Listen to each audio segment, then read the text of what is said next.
In the winter of 1923, a man named Harold Cruse drove his government-issue Ford through a snowstorm outside of Harrisburg, Illinois, with a sealed envelope on the passenger seat beside him. The envelope contained his own report. He had written it himself in his own hand the night before, after spending 4 hours underground in the Saline County No. 4 mine. He had written it, read it back, and then sealed it, not to send it, to make sure nobody else could open it without knowing it had been opened. Harold Cruse was a state mine inspector for the Illinois Department of Mines and Minerals. His job for 11 years had been to go underground, observe conditions, write what he saw, and file what he wrote. He had filed 340 reports in his career. He filed every one of them with the state office in Springfield within 72 hours of completing an inspection. He was known among the mine operators of southern Illinois as a man who wrote exactly what he saw and nothing more and nothing less. He was not dramatic. He was not political. He was a civil servant in the plainest meaning of that phrase. He filed report number 341 with nobody. He drove it home through the snow. He put it in a tin box in the floor of his root cellar. And he never went back underground again, not once. In 11 more years of nominal employment with the department, Harold Cruse found reasons to send junior inspectors to every site that required a visit. He retired in 1934. He died in 1951. The tin box was found by his daughter during the estate clearing. She did not know what it contained. She almost threw it away. She did not throw it away because something about the weight of it felt deliberate, like it had been placed rather than stored. She was right. If you are the kind of person who believes that the official version of American history has always left certain rooms locked, this channel exists for you. Subscribe right now and hit the bell. Every week we go into the primary sources, the sealed reports, the county records, the private letters, and we read what was actually written before someone decided you were not supposed to see it. This is one of those documents. Stay with it. Saline County, Illinois, 1923. The southern tip of the state, pressed down toward the Ohio River like a thumb on a map. Coal country. The kind of place where the land itself seems to lean inward, where the towns were built around the mines rather than the other way around, where the men who worked underground outnumbered the men who did not by a margin that made the surface world feel like an afterthought. The Saline County No. 4 mine had been operating since 1907. By 1923, it employed 340 men across 3 shifts. The coal seam it worked ran northeast to southwest at a depth of approximately 600 feet, a bituminous seam of moderate quality, the kind that kept the lights on in Chicago without making anyone particularly rich. The mine was owned by the Consolidated Southern Coal Company, a holding entity incorporated in Delaware in 1911, whose principal investors were never publicly listed. The mine manager was a man named Douglas Pell, a former railroad engineer from Carbondale who had taken the position in 1919 and who was known to run a tight operation. Pell was not a man who tolerated surprises, which is why what happened on the night of January 14th, 1923, was, for Douglas Pell, a problem that needed to be made smaller as quickly as possible. The night crew on January 14th consisted of 11 men working the Eastern Drift, the tunnel that ran northeast from the main shaft following the coal seam toward the county line. The Eastern Drift was the oldest working section of the mine. It had been cut in 1909 and extended periodically as the seam dictated. By 1923, it ran approximately 1,400 feet from the main shaft, with lateral cuts branching off at intervals where the coal was particularly rich. The crew that night was doing maintenance work, not extraction. They were shoring up a section of the eastern drift wall that had developed what the foreman described in his own later account as a soft spot. Not a collapse, not a dangerous give, just a section of wall that sounded different when you knocked on it. Hollow. The foreman's name was Raymond Cutter. He had been working the Saline County mines since 1904. He knew coal walls. He knew the difference between a wall that was solid and a wall that was not. And the wall in the Eastern Drift, at a point approximately 1,200 feet from the main shaft, was not solid. He reported this in a union grievance memo filed in February of 1923, one of the few documents from this sequence of events that survived intact and can be independently verified. The memo is in the Illinois State Archives. It describes what happened when Cutter ordered 2 of his men to begin removing the suspect section of wall for reshoring. They removed the first layer of coal facing. Behind it was not more coal. Behind it was not rock. Behind it was a passage, not a natural fissure, not a geological void, a passage. The walls were smooth, the floor was level, the ceiling was cut at a uniform height of approximately 9 feet, and it ran, as far as the men's lamps could illuminate, in a straight line heading northeast, in the same direction as the county line, in the same direction as the Ohio River 20 miles beyond. Raymond Cutter sent 1 man back to the surface immediately with instructions to find Douglas Pell. He kept the remaining 9 men at the entrance to the passage and told them not to go in. 2 of them went in anyway. Their names were George Mabry and a younger miner identified in subsequent accounts only as Tuck, a nickname whose origin nobody later thought to record. Mabry was 41, a veteran of the Western Front, a man not easily disturbed. He and Tuck walked approximately 200 feet into the passage before they stopped. What stopped them was not the dark. They had lamps. What stopped them was the wall at the end of the passage.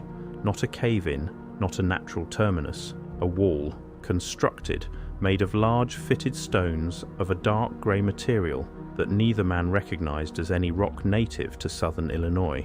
The stones were fitted without mortar in a pattern that Mabry later described to his brother in a letter, another document that survived, as like the way a careful man stacks firewood, except the pieces were the size of door panels, and the fit between them was so tight you could not push a fingernail into the seam. In the centre of the wall was a single carved symbol. Mabry drew it in his letter. His brother kept the letter. The drawing shows a circle with 8 lines radiating outward from a central point, surrounded by a second outer ring, and between the 2 rings a series of marks that Mabry described as writing he had never seen in any language. He was not an uneducated man. He had been to school through the 8th grade. He had read the Bible. He had seen French writing during the war. This was none of those things. He and Tuck came back out of the passage and said nothing to Cutter about the wall or the symbol. They said only that the passage went on and then stopped. Cutter noted their faces and did not ask follow-up questions. He was a man who understood when other men had seen something they were not ready to describe. Douglas Pell arrived underground at approximately 2 in the morning. He looked at the passage entrance for a long time without speaking. Then he told Cutter to seal the opening with timber and tarpaulin, and to tell the night crew that what they had found was a previously unmapped lateral cut from the 1909 original excavation that had been incorrectly closed off. He told them this explanation was to be used if anyone asked, and that anyone included wives, priests, and union representatives. Pell was back on the surface before 3 in the morning. By 6 he had sent a telegram to the Consolidated Southern Coal Company's Chicago office.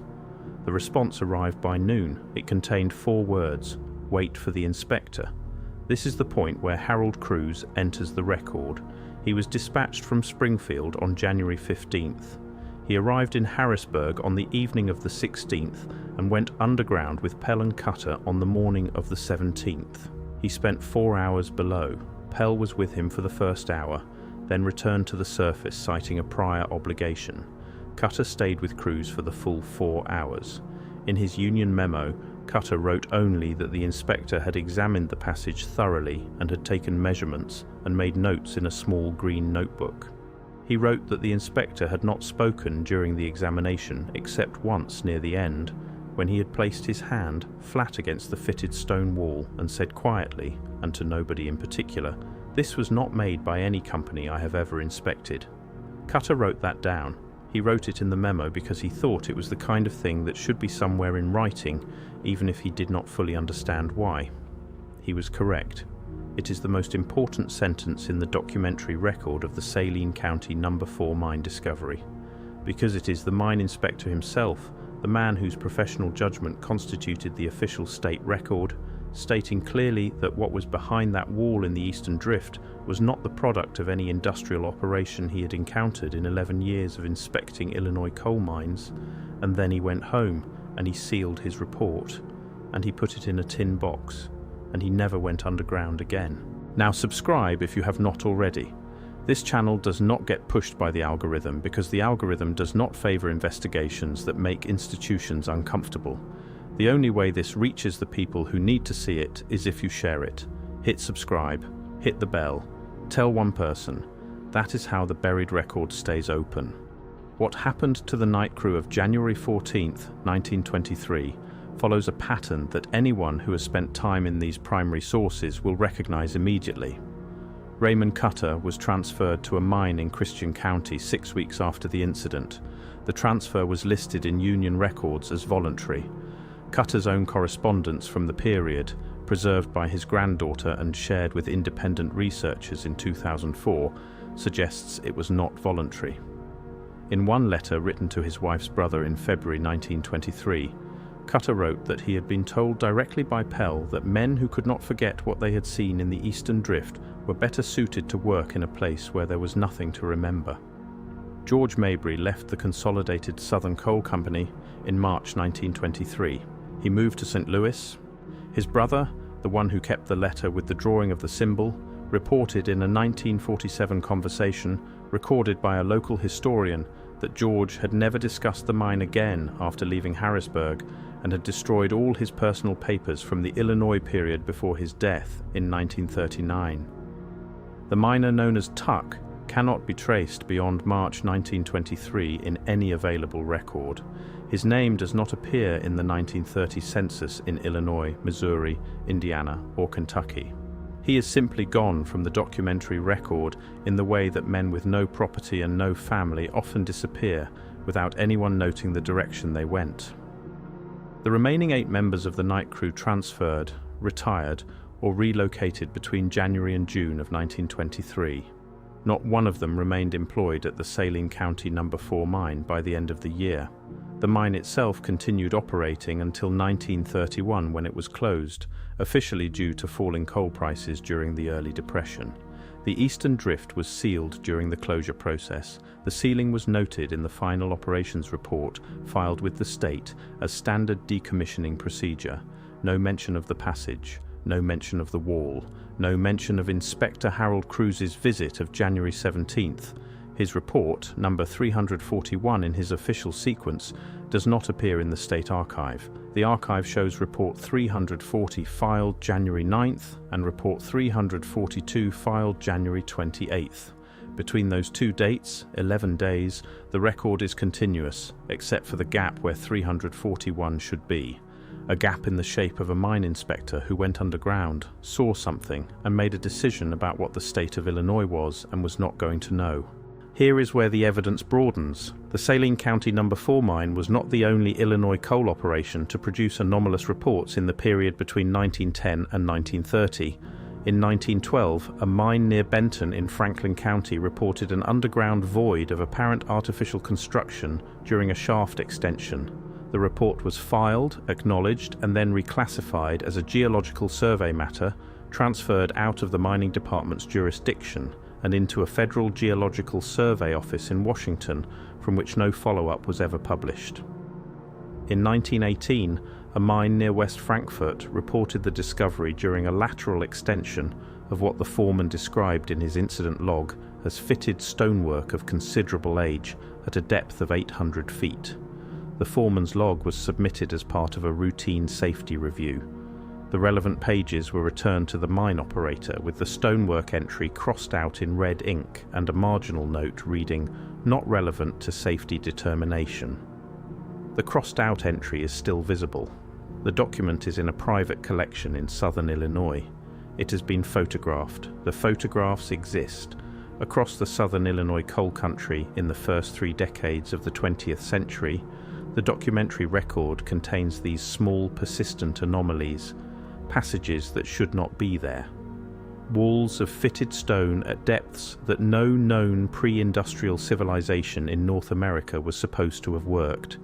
symbols that match nothing in the accepted catalogue of indigenous North American writing, and above each anomaly, the same institutional response: reclassification, transfer, silence. The Tartarian hypothesis, when applied to the southern Illinois coal country, is not a leap. It is a logical extension of what the primary sources are already describing.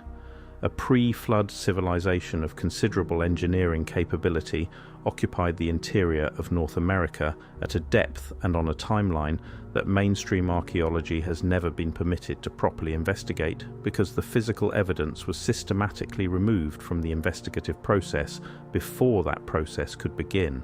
What Harold Crews saw behind the wall in the eastern drift of the Saline County No. 4 mine in January of 1923 was not a geological curiosity. It was a room, or the entrance to one, built by hands, sealed by intention, and found by 11 working men on a maintenance shift who had no framework for understanding what they were looking at and no institutional support once they tried to report it. The tin box sat in Harold Crews's root cellar for 17 years after his death. His daughter, whose name was Margaret Crews Aldrich, opened it in 1968.